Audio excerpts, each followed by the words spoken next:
Jeg vil i denne video gerne lave to beviser. Et bevis, hvor jeg finder længden af en vektor, og et bevis, hvor jeg finder vinklen mellem to vektorer. Og vi starter med vinklen for at finde, vi starter med beviset for at finde længden af en vektor.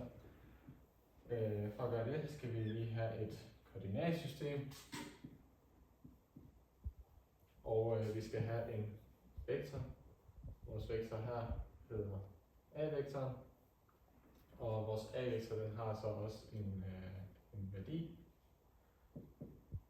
Værende x0 og y0. Så for at rent faktisk gøre noget med den her, og regne på den her vektor her, skal vi bruge en retvinklet trekant. For at lave en retvinklet trekant, og laver vi en vandret linje og en lodret linje, så vi kan få vores retvinklede trekant.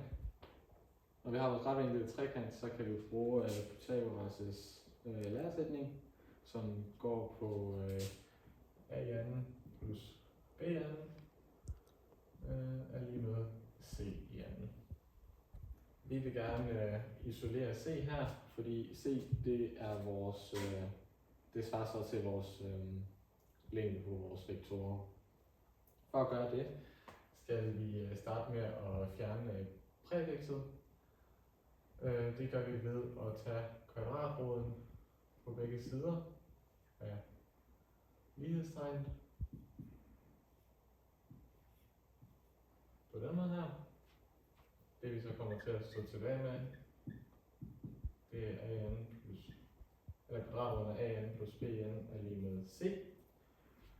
Når nu vi så har isoleret c, så kan vi så putte vores egne værdier ind.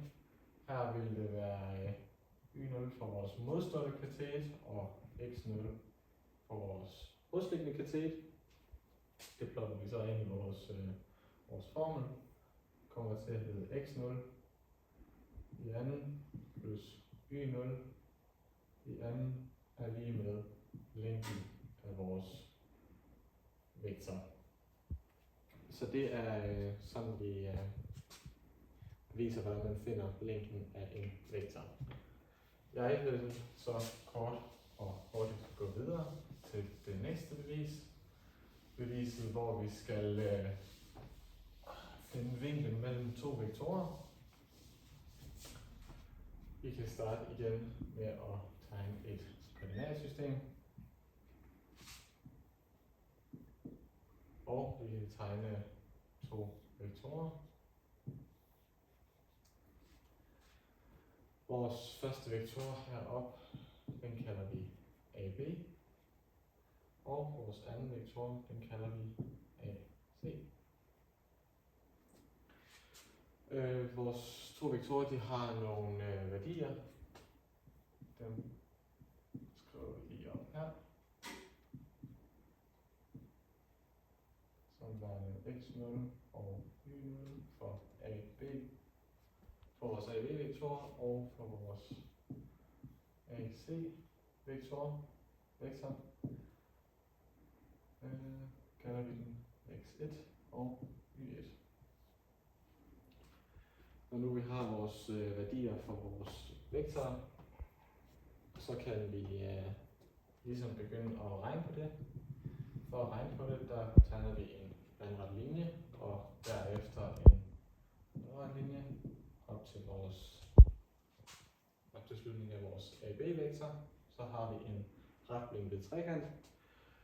Og når vi har en retvinklet trekant, så kan vi bruge tangens til at finde vores vinkel her, som er den, vi gerne vil finde. Den originale formel for tangens, den går sådan her. Tangens til vinklen er lige med modstående katet divideret med modsliggende katet. For at få det om til noget, vi kan bruge, der vil vi gerne isolere v. For at gøre det, der tager vi tangens i minus første på begge sider af lighedstegnet. og så går tangens ud med hinanden på den her på venstre side af lighedstegnet, og vi står tilbage med v er lige med tangens minus første til modstående katet med modsliggende katet er lige med vores vinkel. Når nu vi så har det på plads, så vil vi gerne finde vores første vinkel her, som er vores V1-vinkel. Vinklen fra vores vektor A, B og ned til vandret. Vores V1, den er så lige med tangens i minus første til vores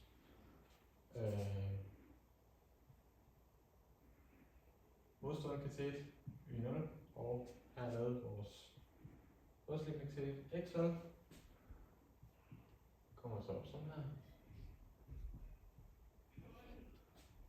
Når vi så har fundet, nu har vi så fundet vores vinkel V1, så skal vi derefter finde vores vinkel her, V2. Det gør vi på samme måde med retvinklet trekant og modstående kateter og modsliggende kateter, som så hedder Y1 og X1 den her gang. Og vi bruger egentlig samme formel for at finde det igen, bare med de nye værdier den her gang.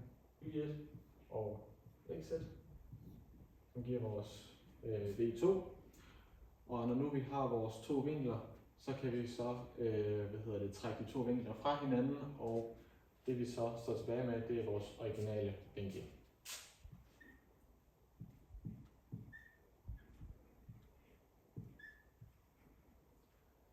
Sådan. Og det er så, hvordan vi finder frem til vinklen mellem to vektorer.